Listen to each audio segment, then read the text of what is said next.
মমতা বন্দ্যোপাধ্যায়, তার সঙ্গে তার মানে ঝগড়াঝাটি লেগেই থাকতো এবং তাকে কোনোভাবেই সে বশ করতে পারছিল না। কিন্তু পূর্ববঙ্গে মানে তৎকালীন এখন যেটা বাংলাদেশ, তারা ধরে নিত এটা পূর্ববঙ্গ এবং সেখানে তারা একটা মুখ্যমন্ত্রী রাখছে যেটা তাদের কথায় চলাফেরা করবে। হ্যাঁ, সেইভাবেই তারা তাকে ট্রিট করতো। ঠিক ঠিক আছে। আর শেখ হাসিনাও দেখেন দিন দিন তার জনবিচ্ছিন্নতার কারণে, তার স্বৈর শাসনের কারণে মানুষের থেকে সে দূরে সরে যাচ্ছে এবং ইন্ডিয়া বা এখানকার সিকিউরিটি ফোর্সের উপরে তার নির্ভর করতে হচ্ছে। এবং একটা জিনিস, যে জিনিসটাতে এত দ্রুত ঘটে যাবে, এটা ইন্ডিয়া সত্যি কথা বলতে কি আমার ধারণা তাদের ক্যালকুলেশনে ছিল।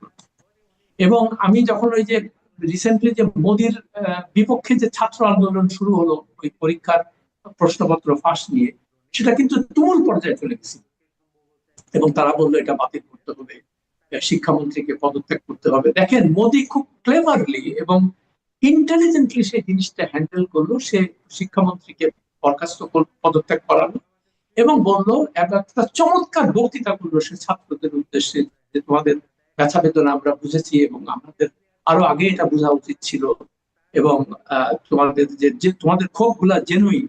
তো আমি খালি ভাবতেছিলাম যে শেখ হাসিনা যদি খালি এই কথাটাই বলতো তাহলে কিন্তু তার আজকে ক্ষমতার থেকে যেতে হয়, সে কিন্তু ক্ষমতায় থাকতো। কেমন?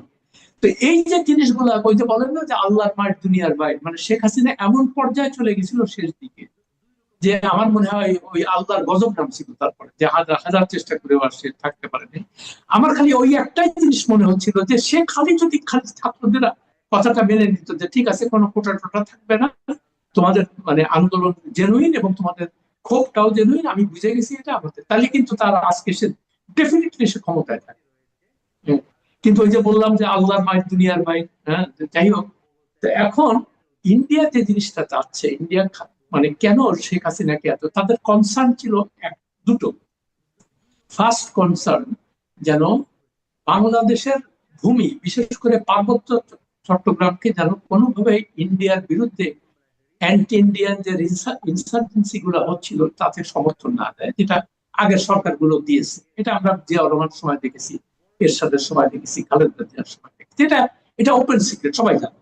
আচ্ছা, কিন্তু হাসিনা যখন ক্ষমতায় আসলো তাকে সে পরিষ্কার ভাবে বললো যে আমাদের কোন ভূমি অ্যান্টি ইন্ডিয়ান অ্যাক্টিভিটিস কে আমরা মানে ব্যবহার করতে দিব না হিসেবে। এবং সেটা সে পালন করেছে এবং ইন্ডিয়া তাতে ভীষণ খুশি। ইন্ডিয়া কেন খুশি এটাও একটু পরিষ্কার করে বলি, যে তারা আগে পাকিস্তানের সময় তাদেরকে দুইটা ফ্রন্টে মানে সৈন্য রাখতে হইত। একটা হলো ইস্টার্ন ফ্রন্ট মানে এখানে, আর ওয়েস্টার্ন ফ্রন্ট ওইখানে। তো বাংলাদেশ স্বাধীন হওয়ার পরে ইন্ডিয়া চিন্তা করলো যে আমরা তো একটা বড় কাজ করে ফেলছি, আমাদের এখন এই মানে পূর্ব পাকিস্তান যেটা ছিল এটাতে আমাদের আর সৈন্য টৈন্য রাখতে হবে।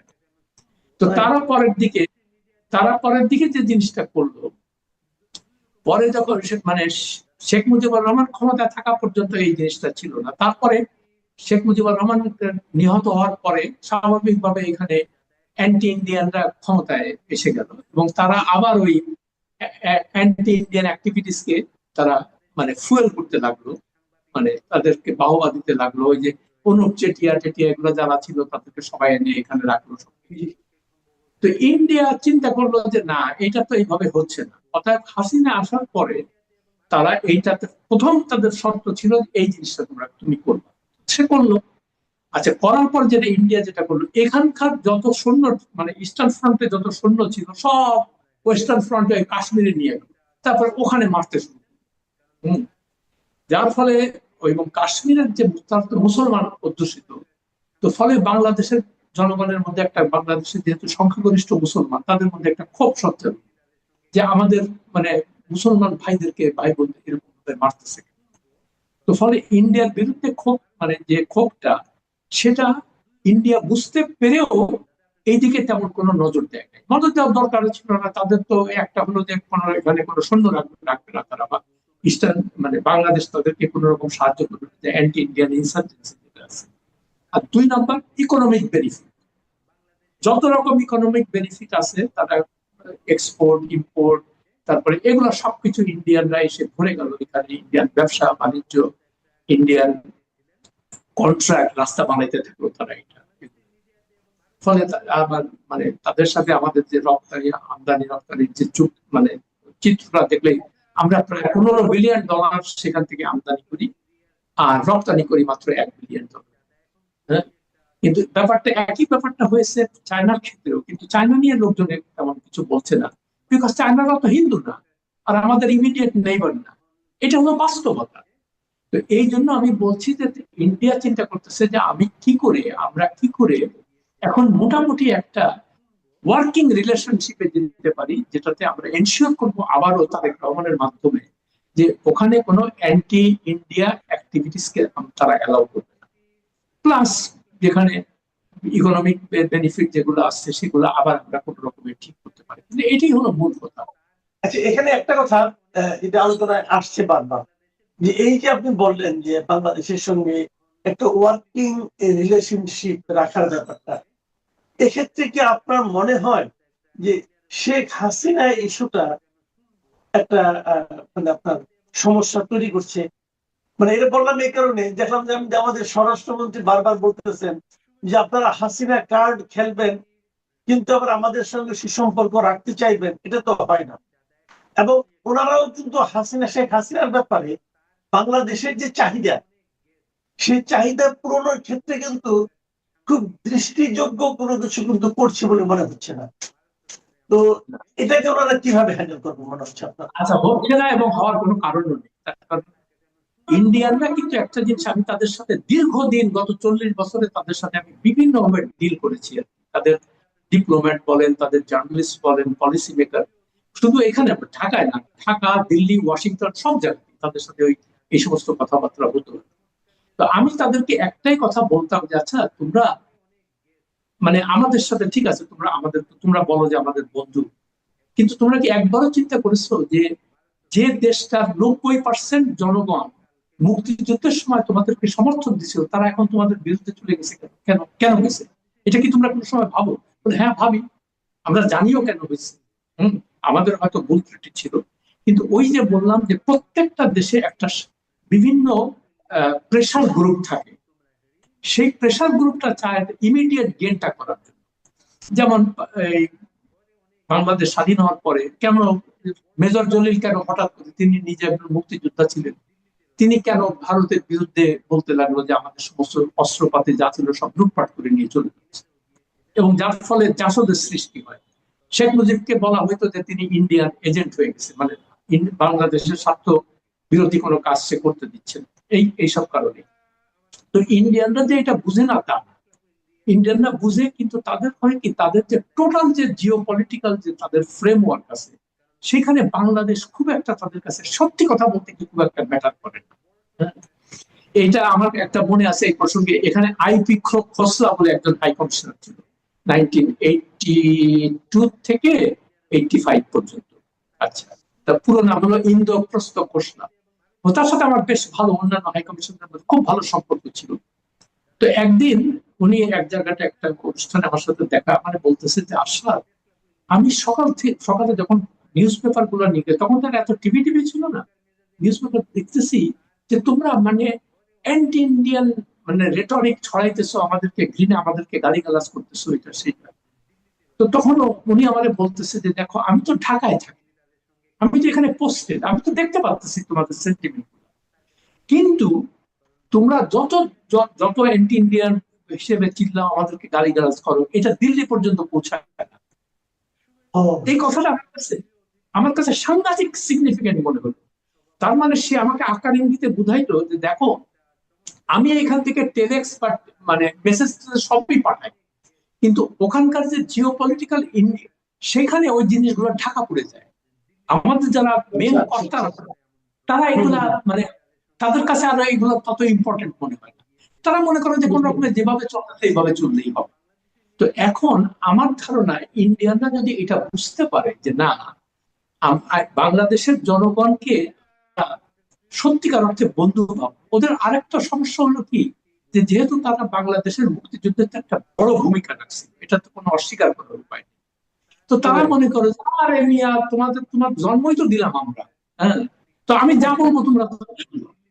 তো কিন্তু ব্যাপারটা যদি তারা এইভাবে না দেখে, আমি আমি দেখছি তাদের সাথে বিভিন্ন সময় কথাবার্তা বলে বাংলা, ইভেন দিল্লিতে আমাদের সাংবাদিক বন্ধু যারা ছিল তারাও একই আশরাফ, হোয়াট ইজ বাংলাদেশ, মানে এমন একটা ভাব, ওই যে ইংরেজিতে বলে কন্ডিসেন্ডিং। তো এই শব্দটার বাংলা আমি বুঝতে পারি, আচ্ছা মানে আচ্ছা ঠিক আছে ঠিক আছে, দেখবো না বাবা, পরে কিছু দেখবো না। মানে আমাদেরকে কোনো সময় তারা কোন সিরিয়াসলি, পাকিস্তানকে যত সিরিয়াসলি নেয় আমাকে তত সিরিয়াসলি নেয় না। এটা হলো বাস্তব। এবং হ্যাঁ, আমাদের আমাদের জি আমাদের বলেন। সিরিয়াসনেস নিত যদি আমাদের কাছে অ্যাটম বোমা থাকে, তাহলে সিরিয়াস। এটা ভালো বলছেন। আচ্ছা, আমরা আন্তর্জাতিক রাজনীতির পর বাইরে একটু দেশে একটু ব্যাক করতে চাই। দেশে ব্যাক করতে চাই এই কারণে দেশের দুটো ঘটনা আপনার সঙ্গে আলাপ করবো। প্রথম যেটা নিয়ে আলোচনা করতে চাই সেটা হলো, আপনাদেরকে সংক্ষেপে বলেন, আপনি জানেন যে দুদিন আগে আমাদের এসএসসি পরীক্ষার রেজাল্ট প্রকাশিত হয়েছে। এটা প্রত্যেকটা স্টুডেন্টের, প্রত্যেকটা মানুষের জীবনের প্রথম একটা পাবলিক এক্সাম, এবং এটা খুব গুরুত্বপূর্ণ এক্সাম হিসেবে আমরা বিবেচনা করি। অনেকের জীবনের মানে গতিটা কি হবে এটাই হয়তো এখানে নির্ধারিত হয়। আমরা দেখেছিলাম আগে গভর্নমেন্টের আমলে মানে প্রায় সবাইকে পাস করে দিতে পারলে বোধহয় তারা খুশি। আবার গোল্ডেন এবার জিপিএ, দেখছি, সব হ্যাঁ, গোল্ডেন জিপিএ। সবাই ফার্স্ট জিপিএ 5। এবার দেখলাম যে পাশের হার গত 20 বছরের 19 বছরের মধ্যে সর্বনিম্ন 64.05। আবার এটা নিয়ে আমাদের শিক্ষামন্ত্রী মনে হয় এক ধরনের আপনার কি বলবো আনন্দ অনুভব করছেন যে ওনারা আমলে জেনুইনলি পাস করেছে। তো এই যে দুই ধরনের ব্যাপার, এত বেশি পাস, এত কম পাস, এর মধ্যে কি কোনো শিক্ষামন্ত্রীর মন্ত্রণালয়ের শিক্ষা ব্যবস্থার আপনি যে কোনো চরিত্র দেখতে পান কিনা, কি চরিত্র দেখতে পাচ্ছেন? আচ্ছা, এটার একমাত্র কারণ হলো প্রতিটা গভর্নমেন্ট এসে প্রথম প্রথম যখন আসে তখন চিন্তা করে যে না, দেশের জন্য কিছু ভালো কাজ করবো। তো জি ভালো কাজের মধ্যে কি, মানে আমি ফ্রাঙ্কলি এখন তারেক রহমানের সরকার, নতুন সরকার, তারা চেষ্টা করতেছে আমি ভবিষ্যতে কি করবো আমি জানি না।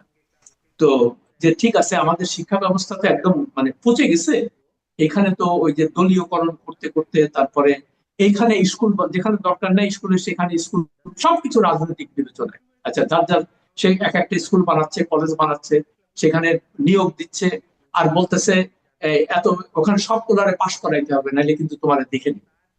তো সে এই আমলে এতগুলা চলতেছিল। তো এখন সেই দিকে মনে হয় কিছুটা তারা ওই লাগাম টানতে সক্ষম হয়েছে কিছুটা, যার জন্য এই সত্যিকার অর্থে যারা লেখাপড়া করে তাদের রেজাল্টই ভালো হচ্ছে, আর যারা হচ্ছে না। এবং আপনি দেখবেন যে 100 কতটা স্কুলে একজনও পাশ করে। তার মানে কি, সেই স্কুলগুলোর কোনো তদারকি ছিল না। কোনো সব রাজনৈতিক বিবেচনায় স্কুল হয়েছে, মাস্টার হয়েছে, ছাত্রছাত্রী ভর্তি হয়েছে, একই ব্যাপার। তো এখন আমরা দীর্ঘদিন থেকে এই মানে শিক্ষা ব্যবস্থাটাকে কলুষিত করে ফেলছি, এবং যেখানে মূল মানে নজর দেওয়ার ছিল, অর্থাৎ প্রাইমারি শিক্ষাকে যে শক্তিশালী করার দরকার ছিল, সেটার দিকে আমরা কেউ যাই। আমি কিছুদিন আগে চায়নাতে গেলাম, সেখানে দেখলাম যে তারা এত উন্নতি করতেছে কিভাবে। দেখলাম যে সেখানে একদম ক্লাস 1 থেকে ওদের যে ক্লাস 12 পর্যন্ত সব এডুকেশন ফ্রি, সব সম্পূর্ণ ফ্রি। এবং তারা আরেকটা জিনিস করছে, যেটা তারা টেকনিক্যাল এডুকেশনের প্রতি সাংঘাতিক ভাবে এমফেসিস দিচ্ছে। দেওয়ার ফলে কি হয়েছে, দেখবেন ওখানে ওরা টেকনিক্যালি অনেক অ্যাডভান্স হয়ে গেছে। হ্যাঁ, তো আমরা তো সেদিকে আমরা মুখস্থ করে কিছু পাশ করব, তারপরে ঘুষ ঘাস দিয়ে এদিক ওদিক ভর্তি হওয়ার চেষ্টা করব, তারপরে প্রাইভেট ইউনিভার্সিটি যেগুলো আছে তারা সেখানে তো টাকা দিলেই আপনি ভর্তি হয়ে যেতে পারবেন। তো এই জিনিসগুলা যদি যে সরকার ঠিক মতো হ্যান্ডেল করতে পারতাম না। তবে এখন দুধ কা দুধ পানি কা পানি হয়ে গেছে। আগামীতে যখন বাংলাদেশ আওয়ামী লীগের নেতৃত্বে মুক্তিযুদ্ধের পক্ষের সরকার আসবে, তখন আমাদের দেশ গঠন, পুনর্গঠন এবং দেশ পরিচালনার সুবিধা হবে। কারণ এখন আমাদের সামনে শত্রু পরিষ্কার, দুধ কা দুধ পানি কা পানি হয়ে গেছে। এখন আমাদের প্রতিপক্ষ বা শত্রু একেবারে মানে একেবারে দিনের আলোর মতো, তাদের চেহারা আয়নার মতো চকচকা তাদের দেখা যায়। আমরা এটা এখন যদিও আরো কিছু গুপ্ত থাকবে, আমরা জানি জামাত তো খুব শিয়ানা মাল, তো বিভিন্ন জায়গায় আন্ডা পেরে টিকটিকির মতো ডিম দিয়ে রাখবে, বিভিন্ন এই মাছায় ও মশায়, ওইখানে ওই বাড়িতে এভাবে দিয়ে রাখবে। কিন্তু অনেকটা আমরা বুঝে ফেলবো যে কোনটা কোন কোন কোন দলের টিকটিকি, কোন দলের টিকটিকির আন্ডা ফুটে বেরোয়, সেটা আমরা বুঝতে পারবো ভবিষ্যতে। তবে আপনি যেটা বললেন যে এই যে আমার ভাবির মেয়া একটা পোস্ট দিয়েছে, ওরা ওকে গ্রেপ্তার, ধারণাই নাই। কারণ হলো যে একটা শিশু, আমি একদিন কমলাপুর স্টেশনে দাঁড়িয়েছিলাম, মানে টিকিটের জন্য অপেক্ষা করতেছি, মানে রেল গাড়ির জন্য অপেক্ষা করতেছি। তো একটা 5-6 বছর আর ছোট, মানে শিশু বাচ্চা আর কি, 4 বছর হয়তো, আয়সা আমাকে না ওই ওর মা ওকে পেপসি তখন তো হ্যাঁ পেপসি কাঁচের বোতল, মনে আছে তো আপনার? হ্যাঁ অনেক হ্যাঁ আগের কথা। কাঁচের বোতল আর কি, তখন কাঁচের বোতল, প্লাস্টিকের বোতল তখন আসে নাই, অনেক আগের বোতল। একটা ওই বাচ্চাটা আমাকে ওই কাঁচের বোতল বাড়ি মারতেছে আমার হাঁটুতে। তা আমি বাচ্চা, 4 বছরের বাচ্চা, আমি কি বলবো তাকে? তোর মাটা উচ্চ শিক্ষিত মানুষ, বোঝা গেল তার বডি ল্যাঙ্গুয়েজ কথায়। উনি তাড়াতাড়ি এসে আমাকে বাচ্চা নিয়ে যেতে বলে, শিশু তো তার ক্ষমতা সম্পর্কে কিছু বোঝে না, তাই আপনাকে এইভাবে সে তার পেপসির বোতলতে আপনাকে বাড়ি দিচ্ছে। তো এরা শিশু, তাই শিশু বলা যাবে না, এরা নির্বোধ। শিশুর তো একদিন আস্তে আস্তে সে পরিণত হবে, নির্বোধ কখনো পরিণত হয় না। নির্বোধ শিশু থাকলেও নির্বোধ, সে আমার বয়সী সাব্বির নয়, আমার বয়সী হলো সে নির্বোধই থাকবে। এরকম নির্বোধ একটা আছে, যেমন মনে করেন ফ্রড মাথার। একে নির্বোধ কেন বলি? কারণ কিছু কিছু মানুষের বয়স হলে মতিভ্রম ঘটে। আগে বুঝতাম না মতিভ্রম কি। মতিভ্রম কিন্তু সাব্বিরের ঘটবে না, মতিভ্রম ঘটলে আমার ঘটবে। অর্থাৎ যারা বয়স্ক তারা যখন পাগল এবং অসুস্থ সুস্থ এর মাঝামাঝি থাকে, ওটাকে বলে মতিভ্রম ঘটা। মানে ফুল পাগল হয়ে তো ঝামেলা শেষ। ওইটা আবার সাব্বিরের বয়সীদের বলা যাবে না, ওটা যাদের বয়স বেশি তাদের বলা হয় মতিভ্রম ঘটেছে। তো এই যে কিছু মতিভ্রম একটা ঘটেছে, যেমন মনে করেন ফ্রড মাজাহার। বাংলাদেশে জেল ব্যক্তিটি আওয়ামী লীগের আমলে, আওয়ামী লীগ সরকার আমলে বলেছিল যে জামাতের সমালোচনা করা ফ্যাসিজম। বাবা সুবহানাল্লাহ, কি রাষ্ট্রবিজ্ঞানের ভাষা! যে কোন জামাত, যে জামাত 30 লক্ষ মানুষ হত্যা করিয়েছে 71-এ, যে জামাত অগণিত নারী ধর্ষণের সহযোগী, যে জামাত এই দেশে স্বাধীনতা চায় নাই, যে জামাত এই দেশে গণতন্ত্রও চায় না, কারণ তাদের ম্যানিফেস্টোতে গণতন্ত্র নাই। আপনি আমাকে দেখান তাদের ম্যানিফেস্টো, সেখানে গণতন্ত্রের কথা লেখা নাই। বরং মামুনুল হক 501 সে স্পষ্ট বলে দিয়েছে সে গণতন্ত্র চায় না, খিলাফত কায়েম করবে। সে কিন্তু মুনাফেক না, সে একটু বাটপারি করেছে, ওই যে 501 একটু এন্টারটেনমেন্টে গিয়েছিল, সেটা আলাদা বিষয়। কিন্তু যদি আপনি মনে করেন যে সে কিন্তু মুনাফেক না, কিবা সে বলছে আমি খেলাফত চাই, মানে গণতন্ত্র মানে না, তার সমাজতন্ত্র মানে না, সে সমাজতন্ত্র মানেই না, ওটা তো কুফরি। আর আধা কুফরি হলো গণতন্ত্র মানে না। কিন্তু জামাত কিন্তু বাটপারি করে রেখেছে। সে যখন মসজিদে যায়, মানুষকে বেচতে টিকিট বেচে কয় আমরা সরিয়ে আইন চাই। আবার যখন ইউরোপীয় ইউনিয়ন তাকে বলে যে না না না, আমরা তো মডারেট গণতান্ত্রিক ইসলামিক ডেমোক্রেটিক দল। ভাই আপনাকে একটা জিনিস একটু দেখাই, কারণ আপনার ভাবির মেয়ের একটা খবর আসছে। আপনার যারা বেহেস্তের টিকিট বিক্রি করে তারা একটা এসএসসি সার্টিফিকেট দিতে পারলো না, একটা মার্কশিট দিতে পারলো না, তাহলে আর বেহেস্তের টিকিট কিভাবে দিবে? হায় হায় হায়, লাহাউলা কথা। মিলনের ফাঁসি হওয়া উচিত কিনা, এটা জামাত ইচ্ছা করলে ফতোয়া দিতে পারে এই মুহূর্তে যে মিলনের বেহেস্তের, ওই যে মিলন হবে কতদিন, এটার হবে তো নাই, এমনকি বেহেস্তে গিয়েও তার 72 হরের সাথে মিলন হবে না। ফতোয়া দিতে পারে যে সে বেহেস্তে যাবে যেহেতু মুমিন মুসলমান, কিন্তু বেহেস্তে গেলে সে হুরি পাবে না। এই ফতোয়া জামাত ইচ্ছা করলে এখন জারি করতে পারে আর কি। জি ধন্যবাদ। আমরা এখন আমরা আমাদের ছোট ভাই সাব্বিরকে একটা জিনিস দেখাবো। এটা হচ্ছে কারণ হচ্ছে সাব্বির তো সে 24-এর 5ই আগস্টের পর, 5ই আগস্ট মানে ওরা 2 আগস্ট মুক্তিযোদ্ধা সন্তানদের একটা মিছিল হয়েছিল ঢাকায়। ওরা আওয়ামী লীগ সরকারের পক্ষে স্ট্যান্ড নিছিল। ওই সময় চেষ্টা করছিল ওদের যে সংখ্যক ছেলে পেলে ওই সময় পাওয়া গেছিল, যারা আসছিল 70-80 জন বা 100 জন। এরপরে তো সে 5ই আগস্ট বিভিন্ন কথা বললো, জেলও খাটলো। আজকে তাকে একটা ছবি দেখে আমি জাস্ট কিছু কথা, বিষয়টাকে তুমি কিভাবে দেখো, কি বলো? ভাই তার আগে আমি একটু কারেকশন করে নিই, ওটা 2রা আগস্ট না, ওইটা ছিল হচ্ছে 17ই জুলাই। হ্যাঁ, আপনারা যদি সমকালের নিউজ গুলো এখনো আছে ওদের প্রোফাইল ফিল্টার করে দেখেন, জুলাই মাসের 17 তারিখ 2024 সাল। ওই যে যখন দীপ্তি চৌধুরীকে রীতিমতো অপমান করেছে বলে, আমি মুক্তিযোদ্ধার সন্তান বলে চিল্লাচিল্লি কইরা বিচারপতি মানিককে অপদস্থ করা হলো, তখনও কিন্তু বিচারপতি মানিক ওই স্টুডিওর মধ্যে অপদস্থ হয়েছে, তার বাইরে হয় নাই। হ্যাঁ, তার পরের দিন আমরা চিন্তা করলাম যে না, একজন বিচারপতি তিনি তো কোনো মানে সস্তা কথা বলতে পারেন না, তার সাবেক বিচারপতি তিনি সহ আমরা মুক্তিযুদ্ধ মঞ্চের সবাই মিলে তখন দাঁড়ালাম। আমরা প্রত্যাশা করেছিলাম তৎকালীন ছাত্রলীগের কেউ কেউ আমাদের সঙ্গে যুক্ত হবেন মুক্তিযুদ্ধের পক্ষের ব্যানারে, কিন্তু তারা হয়নি। এটা আসলে আওয়ামী লীগের ভিতর দীর্ঘদিনের বিভাজনের একটা প্রতিফলন আমরা ওই দিন দেখেছিলাম। তারপরেও আমরা লোকজন কম ছিলাম না, প্রায় 120 থেকে 25 জন আমরা মুক্তিযুদ্ধ মঞ্চের ব্যানার নিয়ে আমরা দাঁড়িয়েছি। পরবর্তীতে দেখা গেল সরকার পতন হলো, 5ই আগস্টের পর কি তাণ্ডব হলো সেটা তো আপনারা দেখছেন। এবং সরাসরি আঘাতটা কিন্তু ছাত্রলীগ যুবলীগে আসে নাই, সেটা আসছে আরো পরে, সরাসরি আঘাত আসছে মুক্তিযুদ্ধে। আপনারা খেয়াল করে দেখেন, সরকার পতনের প্রায় 2 মাস 3 মাস পর্যন্ত কোনো ছাত্রলীগের উপর একটা টোকাও দেওয়া হয়নি। যখন ওই 7ই মার্চের ভাষণ ব্যান করলো, তার পরপরই ছাত্রলীগকে নিষিদ্ধ করলো। খেয়াল করে দেখেন, প্রায় 2-3 মাস কিন্তু ছাত্রলীগ যুবলীগে হাত দেয় না, কিন্তু সর্বপ্রথম হাতটা দিয়েছে মুক্তিযুদ্ধে, সর্বপ্রথম হাত দিয়েছে মুক্তিযুদ্ধের ইতিহাস কিভাবে নষ্ট করা যায় সেই দিকে।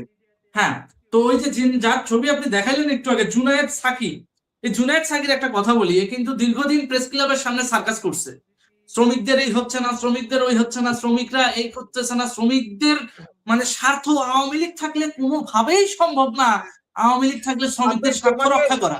তোমাকে রিকোয়েস্ট করবো জুনায়েদ সাকি সম্বন্ধে একটু সাবধানে কথা বলার জন্য, কারণ আমার জিন্দা পীর এর একসময় কলিগ ছিল। আচ্ছা, কিন্তু আমি দুর্ভাগ্যবশত আমি আপনার অনুরোধটি রাখতে পারলাম না, এদের মতো বাটপারদেরকে এক্সপোজ করা উচিত, সেজন্য বলছি। আমি আপনার জায়গা থেকে আপনার ইন্টারাপ্ট করার কারণে আমি হয়তো বা বিষয়টা সেন্টেন্সটা কমপ্লিট করতে পারিনি, আমি একটু বলছি। উনি এমন ভাবে বললো, বিগত 17 বছর উনি প্রেস ক্লাবের সামনে এমন একটা ক্যারেক্টার দাঁড় করাইলো নিজেকে যে উনি শ্রমিকদের ত্রাতা, গার্মেন্টস শ্রমিকরা একমাত্র জুনায়েদ সাকির পরিকল্পনার বাইরে গেলে শ্রমিক অধিকার পাবে না। বেশ ভালো কথা। আওয়ামী লীগ ছাড়া কখনোই যতক্ষণ পর্যন্ত আওয়ামী লীগ ক্ষমতায় আছে ততক্ষণ পর্যন্ত শ্রমিকদের অধিকার নিশ্চিত হবে না, এই ন্যারেটিভটা উনি এস্টাবলিশ করেছেন। এখন যে হাজার হাজার শ্রমিকরা বেকার হচ্ছে, হাজার হাজার শ্রমিকরা কাজ পাচ্ছে না, অনেক গার্মেন্টস বন্ধ হয়ে যাচ্ছে, কই জুনায়েদ সাকির টিকিটাও তো প্রেস ক্লাবের সামনে দেখা যায় না। সরকারকে তো প্রশ্ন করতে শুনি না যে আপনাদের কারণে এখন গার্মেন্টস বন্ধ হচ্ছে, শ্রমিকরা কি করে খাবে, এই কথা তো বলতে শুনি না। অথচ সামান্য ওই জিএসটি সুবিধা না থাকার কারণে, আইএমএফ এর কাছে লোন নেওয়ার কারণে শ্রমিকদেরকে ইনক্লুড করে সে কিন্তু সরকার পতনের আগে 6 মাস আগেও সে কিন্তু প্রেস ক্লাবের সামনে দাঁড়িয়েছিল, বলেছিল যে শ্রমিকদের ন্যায্য বেতন এবং অধিকার নিশ্চিত হওয়া দরকার, এবং আওয়ামী লীগ সরকার যদি এটা না করতে পারে এটা হবে আওয়ামী লীগ সরকারের ব্যর্থতা, এবং আওয়ামী লীগ সরকার সবসময় গার্মেন্টস মালিকদের তাবেদারি করে, শ্রমিকদের তাবেদারি করে না। ঠিক আছে, তাহলে এখন ভাই তুই এমপি, তুই সংসদে আছিস, তুই এখন তোর গভর্নমেন্ট, তোর সংসদ নেতারে তুই জিজ্ঞাসা করতে পারস না, তোর শ্রমিক মন্ত্রণালয়ে তুই জিজ্ঞাসা করতে পারস না, এখন তো সব জায়গায় এক্সেস তো। সংসদ সদস্য গেলে কেউ মানা করবে? সংসদ সদস্য গেলে কেউ মানে বলবে যে না আপনি এটা নিয়ে কথা বললেন না? সংসদে শ্রম মন্ত্রণালয়ের মন্ত্রী কি যায় না? সংসদে ওই কি যায় না, কর্মসংস্থান মন্ত্রণালয়ের কেউ কি যায় না? অবশ্যই প্রত্যেকটা মন্ত্রণালয়ের কিন্তু স্থায়ী কমিটি আছে সংসদে, সেখানে গিয়ে তো তুমি মিডিয়ার সামনে হোক না হোক, সংসদ অধিবেশনে না হোক, তুমি তো পার্সোনালি যাও বলতে পারো, সেটাও তো তোমাকে বলতে শুনি না। আজকে আপনি একটু ফটোকার্ডটা দেখেন, আজকে ওর স্টেটমেন্টটা ধরে আমি বলছি, এটা নিয়ে আমি অলরেডি একটা রিলস বানাইছি, এখন আপলোড দেবো এই অনুষ্ঠানটা শেষ হওয়ার পর। ও স্পষ্ট বলছে প্রথমে জুলাই আন্দোলন তৈরি হয়েছে, কিন্তু উনি যেটা গেলানোর চেষ্টা করছে দীর্ঘদিনের বঞ্চনা টঞ্চনা হাবি যাবি, তো দীর্ঘদিনের বঞ্চনা না হয় সেই সরকার চলেই গেছে, এখন তো বঞ্চনা করতেছে কিনা? হ্যাঁ, এখন চৈত্র মাসের রোদেও তোমার তাপ লাগে না, তাহলে এখন শ্রমিকরা যে বেকার হচ্ছে, শ্রমিকরা প্রতিনিয়ত যে কর্মসংস্থান হারাচ্ছে, অনেক অনেক গার্মেন্টস এর শ্রমিকরা, নারী শ্রমিকরা দেহ ব্যবসায় লিপ্ত হচ্ছে গাজীপুরের মতো জায়গায়, বিশ্বাস না হলে প্র্যাকটিক্যালি যায় দেখে আসেন। এখন তো তুমি জুনায়েদ সাকি কোনো কথা বলো না, জিন্দা পীরের অলি, মানে জিন্দা পীরের মুরিদ, হ্যাঁ সাদা সুজনের মুরিদ, তো এই হচ্ছে অবস্থা। এরা সবসময় এরা আবার নামবে, দেখবেন শেখ হাসিনা ক্ষমতায় আসলে দেখবেন 6-7 মাস একটু চুপ থাকবে, গা ঢাকা দিয়ে থাকবে, তারপরে হুট করে বেরোবে। কেমনে বেরোবে? কারণ ওদের পেছনে ওদের সাদা চামড়ার বাপ আছে, ওদের মা তো সব জায়গায় মানে একটু দেন দরবার করে বেড়াইছে, তো ওদের সাদা চামড়ার বাপেদের যখন কূটনৈতিক তৎপরতা বাড়বে, সেই কূটনৈতিক তৎপরতার মধ্যে দিয়ে এরা আবার প্রেস ক্লাবে আসবে, তখন দেখবেন নয়া ন্যারেটিভ, নতুন ইস্যু। রানা প্লাজার সামনে যায় তারা সেই লেভেলের নাটক করে, রানা প্লাজার সামনে যায় তারা সেই লেভেলের শ্রমিক অধিকার ফলায়। তাহলে এখন তোমরা যে একের পর এক গার্মেন্টস বন্ধ হচ্ছে, পশ্চিমারা অর্ডার ক্যান্সেল করতেছে, একেবারে ডকুমেন্ট সহ আছে, এখন ডকুমেন্ট ধরে ধরে তুমি কথা বলো না কেন? এখন তোমার শ্রমিক মন্ত্রণালয়ের সামনে তুমি শ্রমিকদের পক্ষে দাঁড়াও না কেন? ও এখন শেখ হাসিনা সরকার নাই, আর এখন ডলার আসতেছে না, উল্টা ডলার দিতে হচ্ছে। এতদিন যেগুলো খাইছো সেগুলো এখন প্রকল্পের মাধ্যমে দেয়া লাগতেছে, জ্বালানি কূটনীতির মাধ্যমে দেয়া লাগতেছে, এই বিষয়গুলো নিয়ে এখন কথা বলে না। আচ্ছা বাদ দিলাম শেখ হাসিনা খারাপ ছিল, শ্রমিকদের ভালো চায় না, মেনে নিলাম, এখন তোরা তো ভালো চাস, তাহলে তোরা এই যে এনার্জি কূটনীতি বা জ্বালানি কূটনীতি যেটা হচ্ছে, এই জ্বালানি কূটনীতির মাধ্যমে তোরা সরাসরি আমেরিকাকে চ্যালেঞ্জ কর যে আমার গার্মেন্টসে বেশি বেশি অর্ডার দিবেন আপনি, তারপর আমি আপনার কাছে আমার জ্বালানি আপনার কাছ থেকে কিনবো, বা আমার খনি থেকে যেগুলো আপনি নিবেন কিনে সেটা আমি আপনার কাছে বিক্রি করব। কই, সেটা তো বলতে পারছিস না। প্রত্যেকটা গার্মেন্টস এর অর্ডার চলে যাচ্ছে চায়নায়, প্রত্যেকটা গার্মেন্টস এর অর্ডার চলে যাচ্ছে ইন্ডিয়ায়, প্রত্যেকটা গার্মেন্টস এর অর্ডার চলে যাচ্ছে বিশ্বের অন্যান্য দেশে। নেপালের মতো দেশ, আমরা কি শুনছি যে ওরা গার্মেন্টসে এতটা এগিয়ে ছিল? শ্রীলঙ্কার মতো দেশ আমরা গার্মেন্টসে এতটা এগিয়ে ছিল শুনেছি? এশিয়ার মধ্যে সর্বপ্রথম গার্মেন্টসে এগিয়ে ছিল কে? বাংলাদেশ। বাংলাদেশ। সে বাংলাদেশ এখন 5-6 সিরিয়াল নিচে পেছনে চলে গেছে। এখন এই মুহূর্তে গার্মেন্টস সেক্টরে রাজ করতেছে চায়না আর শ্রীলঙ্কা, নেপাল আছে তৃতীয় স্থানে, বাংলাদেশের কোনো খবরই নেই এই জায়গায়। তাহলে এখন তুমি জুনায়েদ স্যার কি, এখন তোমার হুঁশ হয় না? তুমি এখনো জুলাইয়ের তাবেদারি নিয়ে পড়ে আছো। মানে এগুলো হচ্ছে ওই সাদা চামড়ার বুট চাটা অভ্যাস।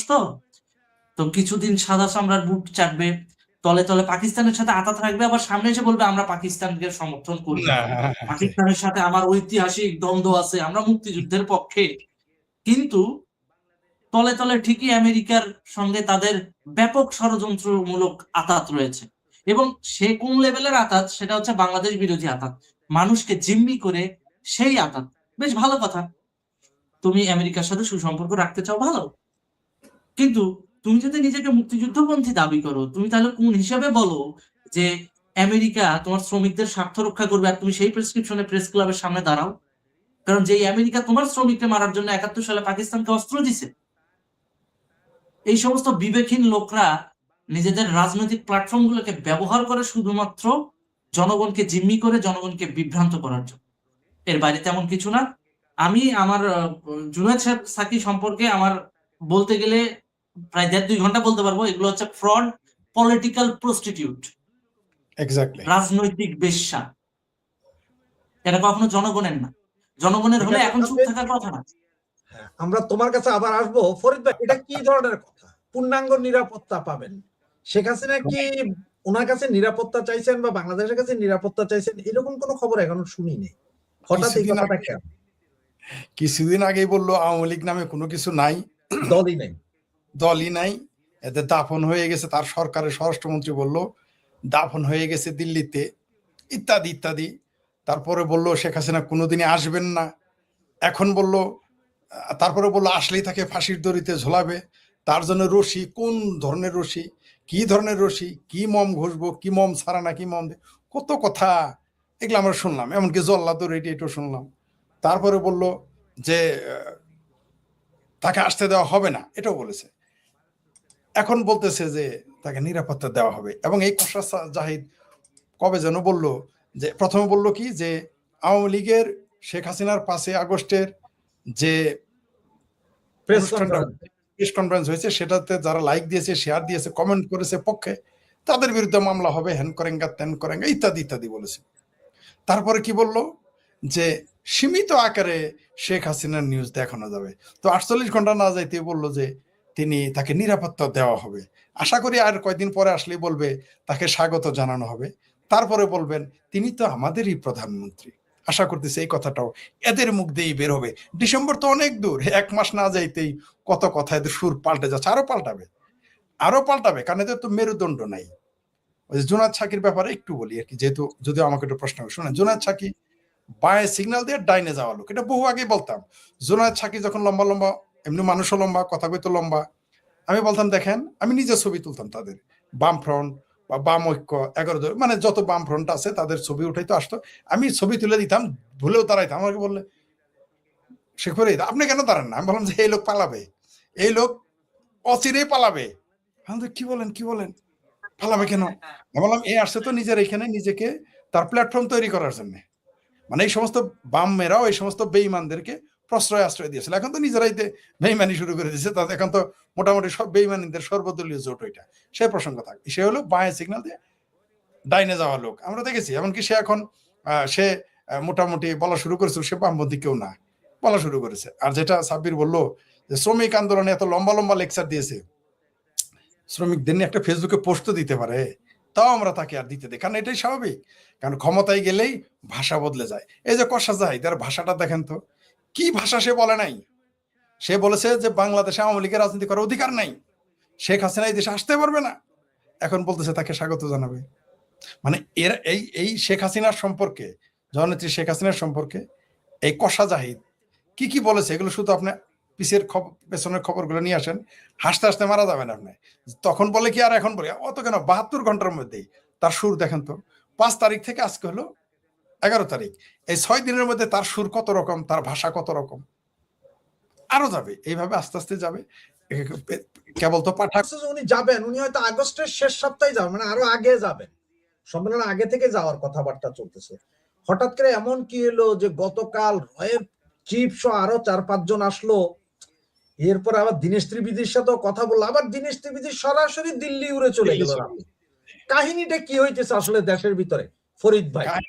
কাহিনী তো আপনি এই কষা জাহিদের বক্তব্য দিয়েই তো বুঝতে পারেন। 72 ঘন্টা আগে বললো যে আওয়ামী লীগের যারা পোস্ট, জননেত্রী শেখ হাসিনার পোস্ট যারা লাইক শেয়ার দিবে, কমেন্ট করবে, তাদের গ্রেপ্তার করবে, মামলা হবে। আবার 72 ঘন্টা না, তারপরে 24 ঘন্টা না যাইতে বললো যে না, কিছু সীমিত আকারে প্রচার করা যাবে। তারপরে কি বললো, এখন বলতেছে তাকে নিরাপত্তা দেবে, স্বাগত। কয়দিন এই দেখেন, আর 72 ঘন্টার মধ্যে স্বাগত জানাবে। শুনেন, তারেক রহমানের দশা হবে কি জানেন? ওই যে জামাই বলে খামুনা খামুনা খামুনা, তারপরে কিন্তু পাতিল চাইটা খাওয়ার জন্য যাবে। ওই ছোটবেলা গল্প শুনছেন না, জামাই না খামুনা খামুনা, খাই নাই, রাতে না খাইছিল, পরে যখন খিদা লাগছে পাতিল চাটা, হ্যাঁ হ্যাঁ, আরেকবার হাতলেই খামু, আরেকবার হাতলেই খামু। তো এর দশার শেষে তাই হবে আরেকবার হাতলেই জামু। ঠিক আছে, উনি খামুর দেখা হবে জামু। কারণ তিনি যে কেস কি করলে, শুনেন আপনি দেখেন তো, তার মাও তো প্রধানমন্ত্রী ছিল, তার মা মতের সাথে আমরা দ্বিমত থাকতে পারি মানে আমরা দ্বিমত, তার রাজনৈতিক দর্শনের সাথে আমাদের কোনো মিল নাই। কিন্তু তার মার যে বডি ল্যাঙ্গুয়েজ, এমনকি তারেক রহমানের চাইতে তিনি কম শিক্ষিত, তারেক রহমান তো অনেক শিক্ষিত, ইন্টারমিডিয়েট পাস। যাই হোক, এটা আমরা বলি নাই, কিন্তু এটা আবার আপনারা আবার বলবে যে এটা আমরা আপনার চ্যানেল এসে বলছে, আমরা এটা বলেছে জামাতিরা বলেছে। আমি জানি যে তিনি রাষ্ট্রবিজ্ঞানে এমএ পাস, আমি এখনো তা বিশ্বাস করতে চাই, কিন্তু জামাতিরা বলেছে, প্রকাশ্যে বলেছে, গোপনে আমাকে বলেছে, মানে আগেও বলেছে, এখনো বলে, তারপর আপনার প্রকাশ্য তারা বলে তিনি নাকি ইন্টারমিডিয়েট পাস। তো জামাতের কথা যদি, কারণ জামাতের কথা তো মিথ্যা হইতে পারে না, টাটকাউলির দল, টাটকাউলির দলের তো মিথ্যা কথা বলতে পারে না। আমি তাদের কথা এই জন্য বিশ্বাস করি, কারণ হইলো যে নইলে বেহেস্তে থেকে আমার নাম কাটা যাবে, এটা ভয়ের ব্যাপার আছে না, এমনি বিপদে আছে, তারপর যদি বেহেস্তে না যেতে পারি তাহলে তো সমস্যা। যাই হোক, আজকাল তো আবার মানে আজকে, আগে তো জানতাম যে নবী মোহাম্মদের সুপারিশ ছাড়া বেহেস্তে যাওয়া যাবে না। এখন বাংলাদেশে তো 2 বছর যাবত শুনতেছি যে মওদুদির যারা দল করে তাদের সুপারিশ ছাড়া আপনি বেহেস্তে যেতে পারবেন না। আগে ছিল মোহাম্মদ ইসলাম, এখন হয়ে গেছে এটা মওদুদি ইসলাম। যাই হোক, সেটা অন্য বিষয়। আপনি যেটা দেখাইলেন আমাকে, এই বিএনপির পরিণতি, আপনি কিছু এই 6 মাস তো বহুত সময়। আমার ধারণা, আমি ভেবেছিলাম যে ডিসেম্বরে বোধহয়, এখনো সম্ভাবনা দেখেছিলাম যে একটা ক্ল্যাশ হবে, ঝামেলা হবে, রক্তপাত হবে, এগুলো মনে হয় মানে এই কষা জাহিদের কথায় মনে হচ্ছে যে মানে বিষয়টা এরকম সাইরে দেমা কাইন্দে আসি, মানে তারা বোধহয় এখন দোয়া করতেছে শেখ হাসিনা আসে না কেন। আমার মনে হয় যে সাব্বিরের চাইতে আমার চাইতে বেশি দোয়া এখন তারাই করতেছে শেখ হাসিনা আসে না কেন। কারণ আপনি দেখেন তাদের পরিণতিটা দেখেন, তারা গালি দিতে দিতে, আমার ভাবির পোলারা, মির্জা আব্বাস সাবেক মেয়র, মন্ত্রী, বিএনপির বিজ্ঞান একেবারে বড় সারি, প্রথম সারির নেতা, তার গালি দিতে দিতে কোমায় পাঠিয়ে দিয়েছিল এই ভাবির পোলারা। তো এদের তো মিনিমাম ইজ্জত রক্ষা করার জন্য, গালি দেওয়ার জন্য তো আওয়ামী লীগ দরকার। এরা এটা এখন বিএনপি এটা বুঝে ফেলেছে। আর একটা দেশে একটা এত বড় বৃহত্তর দলকে আপনি নিষিদ্ধ করে, নির্যাতন করে কতদিন আপনি টিকতে পারবেন? কারণ দিন শেষে কিন্তু এই বিএনপি মুখোমুখি হইতে হবে আওয়ামী লীগের, তখন তার কি পরিণতি হবে এটা তারা এখন হয়তো কিছু কিছু অনুমান করতে পারতেছে, কিছু কিছু বুঝতে পারতেছে, কারণ এদের মুখোমুখি হতে হবে। কিন্তু আপনি 32 নাম্বার যে ওই যে যেটা সাব্বির বললো, প্রায় 2 মাস কিন্তু মুক্তিযুদ্ধের যত স্মারক ছিল বঙ্গবন্ধুর 32 নম্বর বাড়ি সহ যত রকম মুক্তিযুদ্ধের স্মারক ছিল সবগুলো ভেঙে চুরমার করে দিয়েছে। তো এগুলো তো মানুষ ভুলে নাই, মানুষ তো এগুলো ভুলবে না। এই দেশের জনগণ কিন্তু, আমাদের দেশের জনগণের কিন্তু এরা এরা এরা আপনাকে দ্রুত ভালোবাসবে, ঠিক দ্রুতই কিন্তু ঘৃণা করবে। তার প্রমাণ কিন্তু বিএনপি। আপনি দেখেন এই বিএনপির কি অবস্থান ছিল 5 তারিখে, সাব্বির তো ভালো করেই জানে, আপনিও জানেন যে 5 তারিখের পর থেকে প্রায় 2 মাস আওয়ামী লীগের নাম নেওয়ার লোক খুঁজে পাওয়া যেতেছিল না, বা বললেও আমরা পাত্তাই পাইনি। আমরা যখন বলি আওয়ামী লীগের কথা, মানুষ হাসাহাসি করে, হাসতো, আমাদের প্রতি করুণা প্রকাশ করতো মানুষেরা। কিন্তু এরা এত ভালো কাজ করেছে যে বিএনপি, জামাতের, আমার ভাবির পোলারা, যে এখন আপনি অলিতে গলিতে যান। এই যে প্রায় 8-9 দিন আমি ইউটিউবে ছিলাম না, আপনারা জানেন, অসুস্থ। তো অনেক লোক আমাকে ছোট ছোট ভয়েস, বড় হইলে তো দেখি না, ছোট ছোট মেসেজগুলো, আমি ভয়েস মেসেজগুলো দেখেছি বা ভিডিওগুলো আমি দেখেছি। সেখানে প্রত্যেকেই এই সারা দেশে আপনি জানেন যে এই মুহূর্তে যারা আওয়ামী লীগ করে না তারাই মনে মনে চাচ্ছে যে, মনে মনে না, তারাই এখন চাচ্ছে যে শেখ হাসিনা দেশে ফিরুক। কারণ আপনি দেখেন আজকেও ওই আপনার আরে কি আর নাম, আরে দেখেন নাম মনে থাকে না, সমস্যা হয়ে গেছে ওষুধ খাওয়ার কারণে। যাই ওই যে গোলাম ময়লারণী নাকি গোলাম, তিনি আজকে যে 12 ঘন্টা নাকি বিদ্যুৎ ছিল না তিনি যেখানে গিয়েছেন। তো বিএনপি ক্ষমতায় থাকবে, জামাতও ক্ষমতায়, মানে বিএনপি হলো সরকারি দলে আর জামাত হলো সরকারি বিরোধী দলে। পৃথিবীতে কিন্তু আজব একটা দেশ বাংলাদেশ, এখানে যা কিছু ঘটে সবই বিশ্ব রেকর্ড, গিনেস বুক অফ ওয়ার্ল্ডের নাম লেখার মতো। যেমন সারা পৃথিবীতে থাকে সরকারি দল ও বিরোধী দল, কিন্তু বাংলাদেশে একমাত্র দল যেখানে কোনো বিরোধী দল নাই, আছে হলো সরকার এবং সরকারি বিরোধী দল, কোনো বিরোধী দল নাই। তো এরা এই জামাত বিএনপি ক্ষমতায় থাকবে আর দেশে গ্যাস আর সারের সমস্যা হবে না, এটা কি হয়? প্রধানমন্ত্রীর খালতো ভাই ডোকা পেট্রোল পাম্প লুট হয়ে যায়। সাব্বির দেশে তো বলে আইন শৃঙ্খলার মহা উৎসব চলতে, খুব ভালো আছি আমরা সবাই। 1,21,25,000 টাকা ছিনতাই হয়েছে। এখন এটা নিয়ে যদি প্রধানমন্ত্রীর খালাতো ভাই বিচার চায়, এটা তো ফ্যাসিস্টের দোসর বানাই দিবে। কারণ দীর্ঘদিন যে উচিত কথা বলছে তাকেই হয় আওয়ামী লীগের দোসর নাইলে ফ্যাসিস্টের দোসর বানায় দেওয়া হয়েছে। ইভেন রিক্সাওয়ালা জাকির নামে একটা ছেলে আছে, এ কিন্তু কোনো রাজনৈতিক ভাবে কোনো আওয়ামী লীগের কোনো কর্মী না, কিছুই না। আজকে দেখলাম, আজকে বিকালবেলা বিএনপির একটা মানে ক্যাডার এসে ওরে হুমকি দিচ্ছে, তোরে কিন্তু পিডামো, তুই আওয়ামী লীগের দালালি করস, তুই তারেক রহমানকে গালি দেস, তুই কস লোডশেডিং নাই। আচ্ছা, এখন যে খোদ তারেক রহমানের খালাতো ভাইয়ের টাকা চুরি হলো, প্রধানমন্ত্রীর খালাতো ভাই, মানে এটা কত বড় একটা ক্রাইম। তারপরেও এখনো পর্যন্ত 3 দিনেও কেউ গ্রেপ্তার হয় নাই। 1,21,25,000 টাকা হাওয়া হয়ে গেল খালাতো ভাই ক্ষমতায় থাকতে। কেমন খালাতো ভাই? খালেদা জিয়ার বোনের ছেলে, হ্যাঁ, বুঝেন কথা। তো এখন এইগুলা নিয়ে যদি আমরা কথা বলি, আমরা হয়ে যাবো আওয়ামী লীগের দালাল, ফ্যাসিস্টের দালাল। এটাই বাস্তবতা। মিথ্যা মামলা দেখবেন আরো 4-5টা লাগে যাবে, এনএসআই বাড়িতে যাবে, ডিজিএফআই বাড়িতে যাবে, ঠিক আছে। আর কিছু চামচা বাহিনী আছে পুলিশের ভিতর, যেগুলো জাতীয়তাবাদী পুলিশ দলের সঙ্গে জড়িত, তারা বাড়িতে। আপনার ছেলেকে একটু হিসাব করে কথা বলতে বললেন, ওর চার্জশিটটা কিন্তু এখনো দেই নাই। আরে বেটা, তুই চার্জশিট দে না, তুই দে না, তোরা মানা করছে কি? মিথ্যা মামলা আবার চার্জশিট। তো এই হচ্ছে বিষয়। অথচ প্রধানমন্ত্রীর খালাতো ভাইয়ের টাকা চুরি হয়, তুমি 3 দিনেও তুমি একটা ছিনতাইকারীকে গ্রেফতার করতে পারো না। তুমি আসছো অমুকের কণ্ঠরোধ করতে, তমুকের ফ্যাসিস্টের দোসর বানাইতে। উচিত কথা বললে মানে বিলাই বাজে। দেশের আইন শৃঙ্খলা এতই ভালো যে প্রধানমন্ত্রীর খালাতো ভাইয়ের ছিনতাই হয়, বাহ। হ্যাঁ, এবং আমরা অ্যাপ্রিসিয়েট করি। আমাদের সিলম সালাউদ্দিন এটার জন্য মেডেল পাওয়া উচিত, অস্কার পাওয়া উচিত, পারলে নোবেল দিয়ে দেন। মানে দেশের কত আইন কত নিরপেক্ষ যে প্রধানমন্ত্রী খালাতো ভাইয়ের জন্য আইন কাজ করে না। স্যার, আপনাদের দুইজনকে সম্মান প্রদর্শন করে একটা কথা বলতেছি যে আমি এখন যে জিনিসটা দেখাবো, এইটা হয়তো বাংলাদেশের অনেক চ্যানেল বা অনেকেই দেখাবে না, কারণ লজ্জা শরমের কারণে, সম্মানিত চ্যানেল হোল্ডাররা। আমি তো একটু বেয়াদব জাতের মানুষ, তাই আমার না দেখাই পারিনি, কারণ আমার গায়ে কিরবির করে। ভাই, একটু আপনি যদি বলেন যে দেশটা আসলে আমরা কোথায় আছি, মা বোনদের অবস্থান কি? আসলে অবাক হয়ে গেলাম যে দেশের আইন শৃঙ্খলা পরিস্থিতি এবং দেশের মানুষের চিন্তার চেতনা, রুচি এবং চরিত্রের কত নৈতিক অধপতন ঘটলে। আসলে এগুলোর অধপতন তখনই ঘটে যখন দেশে কোনো আইন শৃঙ্খলা সরকারের নিয়ন্ত্রণে থাকে না। কারণ কেউ তো সিঙ্গাপুরে এটা চিন্তা করতে পারে না, কেউ তো চায়নাতে এটা চিন্তা করতে পারে না, কারণ সেখানে আইন শৃঙ্খলা মানে আইন প্রতিষ্ঠিত, সেখানে আইনের শাসন আছে, জানে যে কোনো ফাতরামি সেখানে চলবে না। ওইখানে বলা চলবে না যে কাপড়টা এরকম ছিল, ওইখানে বলা যাবে না শরীরটা উঁচু দেখা গেছে, ওইখানে বলা যাবে না যে শয়তানে ধরেছে, এগুলো শয়তানের ওয়াসাসাই করেছে, অথবা ওখানে বলতে পারবে না নবী রাসূলরাও এটা করেছে, সাহাবীরাও এটা করেছে, এগুলো তো বলা চলবে না, কারণ ওখানে অপরাধ করলে তার শাস্তির সাথে সাথেই হবে।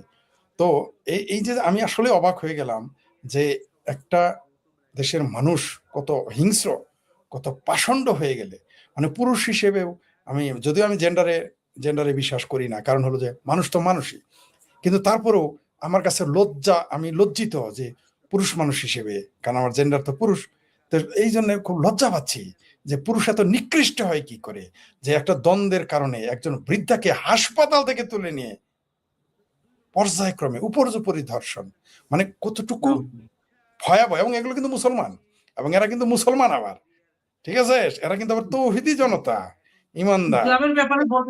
ইসলামের ব্যাপারে বললে এদের হেভি লাগে। হ্যাঁ, ঠিক আছে, টুপি অবমাননার ব্যাপারে তারা সচেতন, তারা সবকিছুর ব্যাপারে সচেতন, কিন্তু নারী মাংসের ব্যাপারে তারা সচেতন না। না ওইখানেও সচেতন, ধর্ষণের কারণ ব্যাপারে তারা সচেতন আর কি, আকাম কুকামের বেলায়। আপনি খেয়াল করে দেখবেন ফরিদ ভাই একটা জিনিস, আপনি যেহেতু যমুনা পাড়ের মানুষ, যমুনা পাড়ে কি হইতো, ওই যে যারা হচ্ছে দেখবেন এই যে মাঝারি বয়স বা যা মা চাচিরা খেয়াল করতেন, প্রতিদিন কিন্তু পাতা করতো, মানে গাছের পাতা ঝাড়ু দিয়ে ওইটা দিয়ে রান্না করতো। আগের সময় তো গ্যাস, এখনো তো অনেক জায়গায় গ্যাস নাই, হ্যাঁ, তারা দেখবেন এই যে শাড়িটা কিন্তু ওইরকম পুরোপুরি ভাবে পড়তে পারতো না, হয়তো পেটের একটু কোনা দেখা যাইতো, এই সাইডটা দেখা যাইতো, ঘড়ি ঘাড়ে নিয়ে হাঁটতেছে, বগল দেখা যাইতো, ঠিক আছে, হ্যাঁ। কিন্তু দেখেন ওই সময় কিন্তু এতটা ধর্ষণ ছিল না। কেন ছিল না? কারণ ওই সময় একটা সামাজিক বাইন্ডিংস ছিল, মা বোনদের রেসপেক্ট করার যেমন একটা সামাজিক ধারা ছিল, একই সাথে একটা সামাজিক ভাবে একটা ঘৃণার প্রচলন ছিল।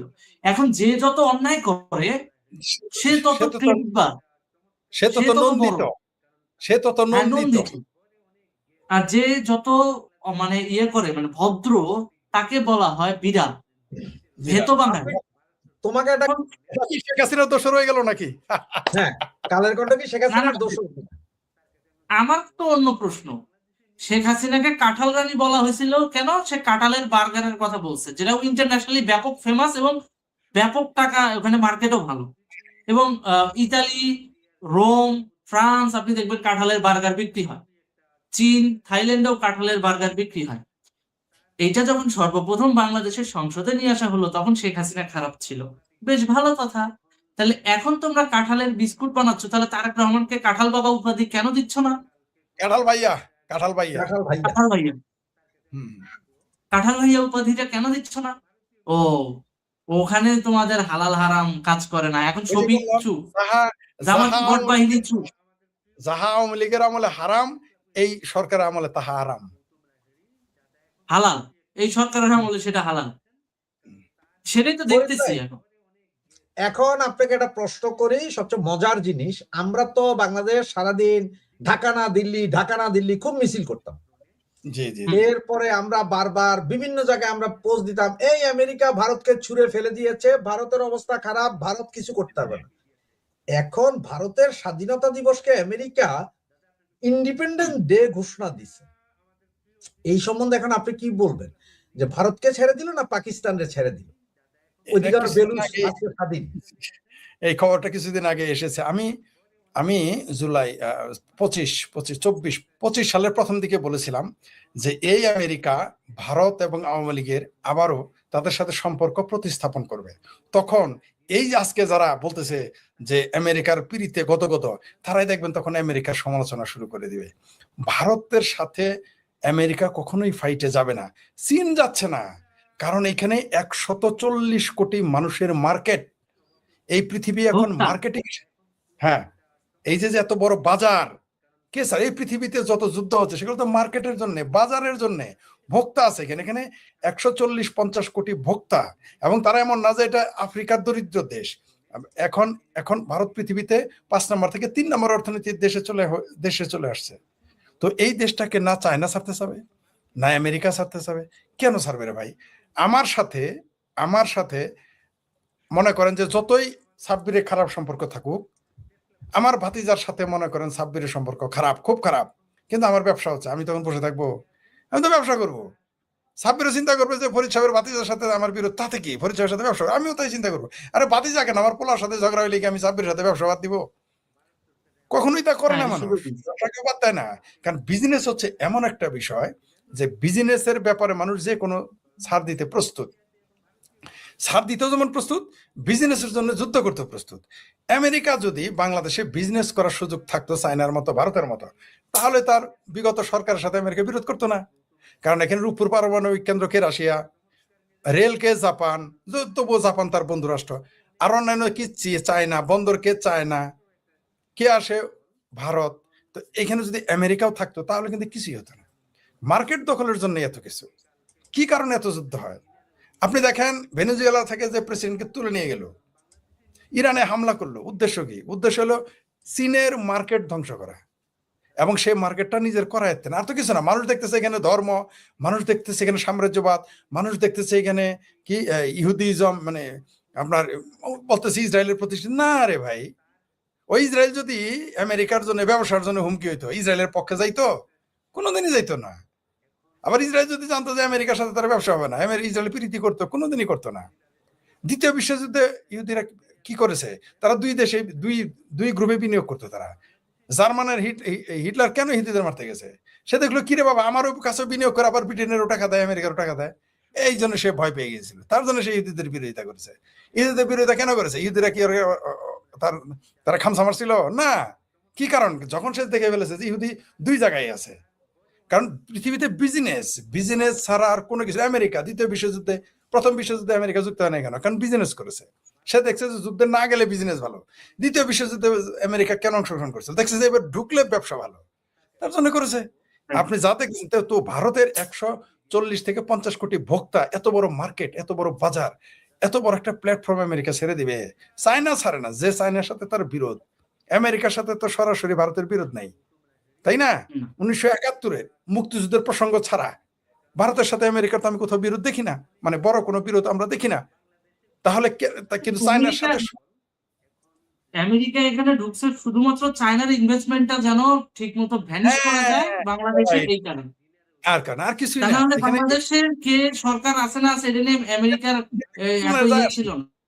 রাইট, এক্স্যাক্টলি ঠিক। ভারতেও তাই। ভারতে যখনই নরেন্দ্র মোদী যখন একটু ব্যবসায় টাইট দেয়, তখন আমেরিকা একটু খেপে। কিন্তু দিন শেষে কিন্তু এই ভারতের সাথে আমেরিকার সুসম্পর্ক হবেই। এমনকি আওয়ামী লীগের সাথে সুসম্পর্ক হবে, আপনারা দেখতে পারবেন খুব শীঘ্রই। তার সিমটম কিন্তু পাওয়া শুরু হয়ে গেছে। ওই যে আমেরিকা রাষ্ট্র